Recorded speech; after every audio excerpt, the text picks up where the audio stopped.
were he not Romeo called, retained that dear perfection which he owes without that title. Romeo, doff thy name, and for that name which is no part of thee, take all myself. That's what love is. Take all myself. That's what love has always been. If you go back to the Song of Songs, if you go back to Christ's sacrifice, if you go back to Mary, the list goes on forever. Love has always been the gift of self. So at that moment, I faced perversity, and I began year by year, class by class, semester by semester, trying to throw up arguments to people like this, especially ladies, as to why they were wrong. I remember once throwing up the argument, well, don't the animals in nature protect their young instinctively? And of course, I had to have some smart aleck who could tick off right away the animals that eat their young. Did you know that hippopotami eat their young? Sad, isn't it? But they do. And so very quickly, I realized that we needed a deeper argument. So then I responded by saying, well, why is it that we don't condemn the hippopotamus for eating her young? And of course, what are you going to say back? Because they're not persons. Because they're not persons. Persons, as St. Thomas Aquinas says, is that which is noblest in all of nature. Now, Father Magat said I was going to talk about the person in Catholic social teaching. What a boring title. I actually had changed the title to Personhood in Politics, from the Trinity to the Courtroom, much sexier.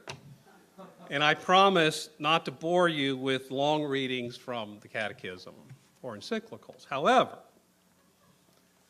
I do have to touch base with them because the person in Catholic theology, which of course is not just Catholic, it's Christian, has an incredible richness and incredible depth.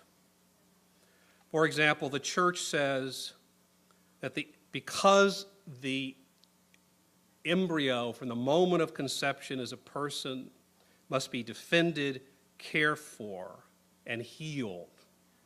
It says because children are persons, they must possess rights that flow from their dignity as creatures, and that those rights are prior to society.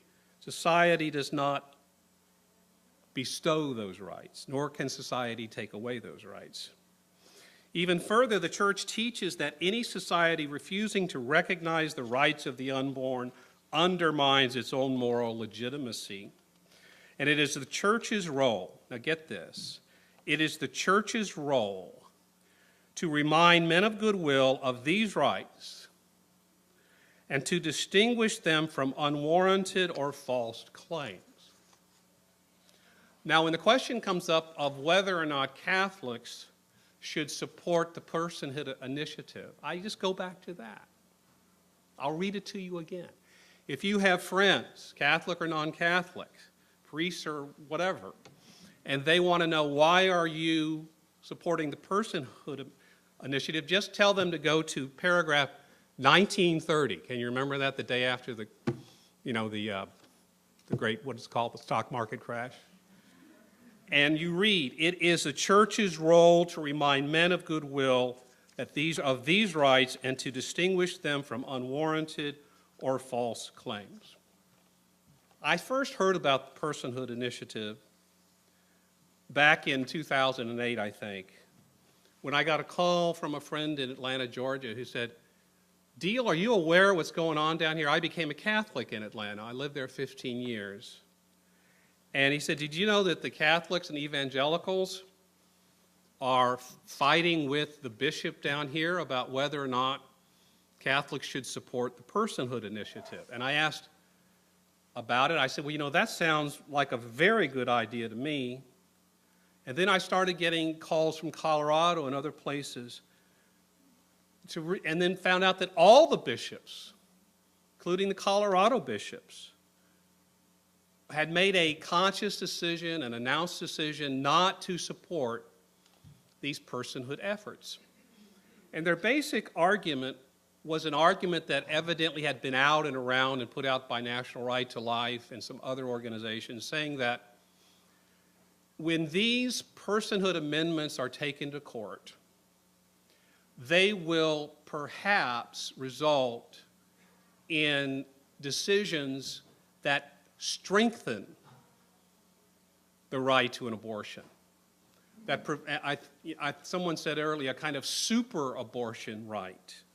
And that they were concerned that this kind of all-out effort to overturn Roe versus Wade would in fact end up backfiring, and we were better off with these careful, measured, incremental steps, you know, things like parental notification and things like the partial birth abortion effort, because these would not supposedly backfire on us in court. Now, I want to emphasize something here, especially to those of you that aren't Catholic. The bishops who spoke out against supporting the Personhood Initiative, especially those in Colorado, are very committed and courageous pro-life bishops. Archbishop Chaput, his auxiliary Bishop Conley, Bishop Sheridan down in Colorado Springs. I mean, these are men who have put themselves out there on behalf of life. So this is not an issue of whether or not they are pro-life. They are. It's an issue of whether or not they support this particular strategy at this particular time. But this is where everything gets tangled up with Catholics. Let me tell you about a kind of a secret that's really not much of a secret, but it's certainly a kind of untold story about Catholics and political participation. They always want to get permission from bishops before they do anything, and they don't have to. Okay? For some reason, there's this gut feeling in Catholics in this country, and that before they can get involved in any kind of political effort, whether it's supporting a certain pro-life initiative, that they need to have a green light from their local bishop to do that. If, in fact, your effort